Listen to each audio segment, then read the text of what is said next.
Amber Cakar is with the International Blue Crescent, an NGO with offices near the epicenter of the quake that has teams dispatched to affected communities in both Turkiye and Syria. Amber, we heard from our correspondent in Adana that this is now a recovery operation. Talk to us how that changes things, perhaps for your teams on the ground, and what are they telling you? Thanks for having us. And first and foremost, I want to give my sincere condolences to everybody that's been affected across the region. It's definitely a time of shock and devastation and mourning. And, like you said, we had offices across that region before the earthquakes hit.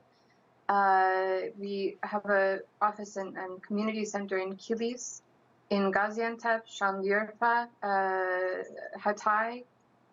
We also have offices in northwest Syria, in Azaz, and we're just devastated. And not all of our wider staff and colleagues and their family members are accounted for. So people are really working under incredibly difficult conditions. And as you said, it's now headed to the recovery phase. I really hope that there's, if anybody is still, under the rubble and holding on, that we'll be able to find them. Our search and rescue teams are more focused right now on supporting the municipality-led shelters that have been set up. We have multiple points set up for 3, like was spoken about earlier. The hot meals we're serving 3 times per day. We're also, focusing more efforts to Hatay and Kahramanmaraş So what today. are you hearing? What are you hearing from your teams on the ground about what these people are enduring? Are they talking to any of the survivors? I mean, give us a feel. We are not there. You guys have teams on the ground. Set it up for us. Loss.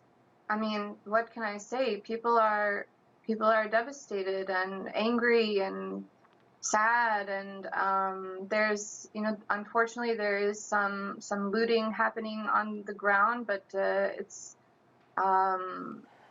there's not really too much. What is the need, Amber? What is the greatest need on the ground right now?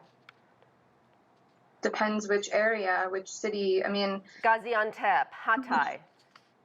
Yeah, food, water, power. They need power, fuel. They can't even charge their phones, for example. A warm place to stay. The Turkish government has enacted a state of emergency for these 10 cities. Probably you knew that. So today actually has been a huge mobilization effort to actually clear out the area. They're trying to get as many people off the streets as possible.